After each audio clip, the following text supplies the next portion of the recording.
Hey, how's it going? Anton Jackson back once again to talk about yet another deleted scene from Season 6 of Better Call Saul that was just released on the Season 6 DVD. So anyway, getting right into it here, this scene that you saw at the very beginning of this video takes place immediately following the scene where Kim Wexler is told by Suzanne Erickson that Lalo Salamanca is dead in the episode entitled Rock and Hard Place. During this scene, we can see Suzanne Erickson tell Kim Wexler their belief that Saul got mixed up in some cartel inner workings here by mistake, and according to her own words, never intended to be a cartel lawyer, but got in way too deep, and as a result, represented many known cartel associates, including Nacho Varga as well as Tuco Salamanca.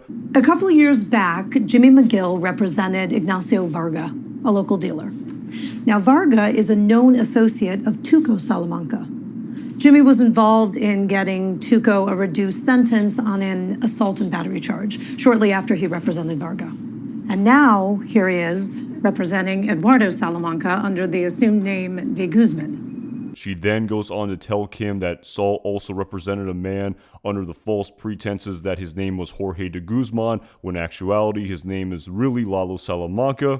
Gina Khalil thinks Jimmy knew who de Guzman was, that Jimmy helped Salamanca even after he knew. I'd like to believe he didn't. I don't think Jimmy ever intended to become a cartel lawyer. It's not a suit that fits him. I think maybe he got in over his head and couldn't get out. And if that's true, if Salamanca duped him, then the lawyer-client privilege was obtained in bad faith. So yeah, there's definitely a lot to unpack here in this deleted scene, but basically following Kim leaving this meeting with Suzanne Erickson, who wants Saul to essentially inform on his client as a result of the fact that the lawyer-client privilege which he established with Jorge de Guzman was obtained in bad faith, and that if Saul did not know that Jorge de Guzman was actually Lalo Salamanca, then he can inform on everything that he told him in order to also hold to account and bring to justice Lalo Salamanca's accomplices, even though the fact that the DA's office thinks that Lalo is actually dead. Look, we had a monster in custody. We just let him walk right out of jail. We failed. The whole system just failed. This guy killed a 22-year-old kid. Dead in cold blood. It's wrong. You know it's wrong. And I think Jimmy does too. Of course, following this appeal by Suzanne Erickson to Kim Wexler, we can essentially see that on the surface it appears that Kim does not want to oblige this request. Saul. I'm sorry?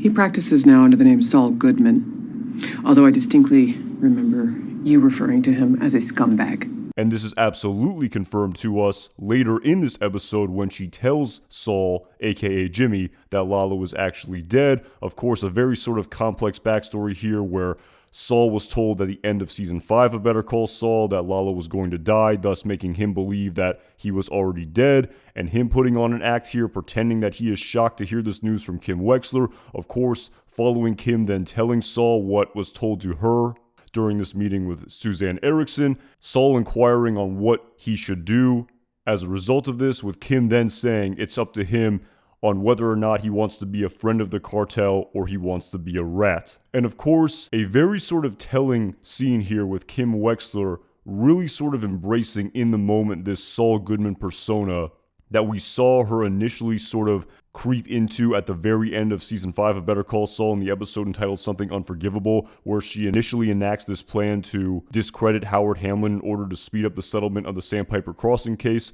Of course, when this is proposed to Jimmy, he then kind of questions Kim's motives and actions here, stating that this is not really her and she wouldn't be okay with the unintended consequences, not in the light of day. Kim, of course, doubling down here, saying, "Wouldn't I?" Of course, with the grand perspective of hindsight, we know that once Howard Hamlin is ultimately killed by Lalo Salamanca as a result of this unintended consequence of this path that they decided to go down at the end of Season 5, we did see Kim truly no longer being able to deal with these consequences and essentially quitting the law and moving to Florida as a sort of quasi-penance here, as she knows that she cannot currently go to the police and tell the truth, not as long as characters such as Gus Fring and Mike Ehrmantraut are still alive and in the picture, thus explaining to us why she would ultimately confess everything that transpired among all of these characters during the penultimate episode of Season 6 of Better Call Saul, entitled Waterworks, when she gives her sworn affidavit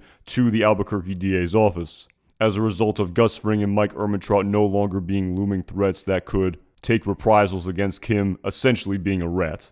But of course, in the moment here in this unbelievable deleted scene where we see Kim leaving this meeting with Suzanne Erickson and being in the elevator all by herself and looking at her warped reflection in the stainless steel of the elevator door, a very sort of symbolic, artistic shot here that was absolutely filmed here by the creators of Better Call Saul, which really makes me harken back to Season 5 of Better Call Saul in the episode entitled JMM. We're following Jimmy McGill facilitating Lalo Salamanca in posting bail, even though he is dead to rights guilty. Of course, an unintended consequence of this being the unbelievable emotional damage that Fred Whalen's family had to suffer as a result of this. Of course, following Lalo being granted the $7 million bail during this bail hearing, we then see Fred Whalen's family being consoled by ADA Khalil. And during this scene, we can see this just unbelievable shot of Jimmy's face being split in two, almost a metaphorical two-face here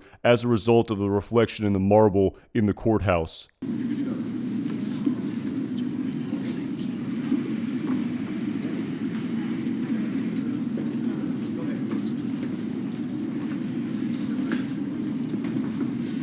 And in my humble opinion, this shot here that was in this deleted scene from Season 6 of Better Call Saul in the episode entitled Rock and Hard Place definitely seemed to be a callback to this scene in the episode entitled JMM, where very intentionally both characters are dealing with the ramifications of helping a character like Lalo Salamanca and at the same time reveling in the unintended consequences of their action of this innocent bystander Fred Whalen being killed as a result. Of course, slightly different shots here with Jimmy's face being split down the middle and Kim's face being somewhat distorted.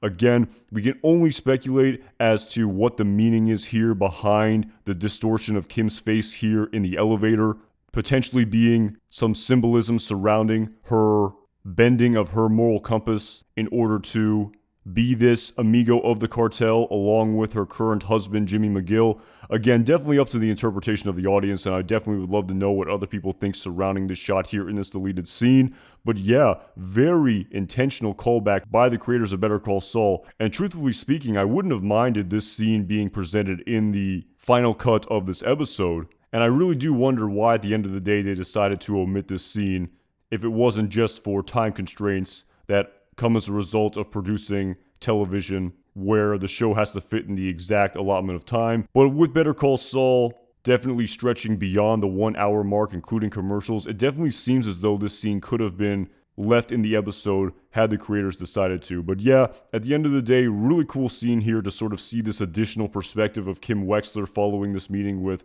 DA Suzanne Erickson. Really sort of showing us this metaphorical distortion of Kim's moral compass here in this scene as a result of this metaphor of her distorted reflection here in the stainless steel of the elevator, in my humble opinion. Really curious to see what additional scenes also come out from the deleted scenes of Season 6 of Better Call Saul following the release of this season on DVD.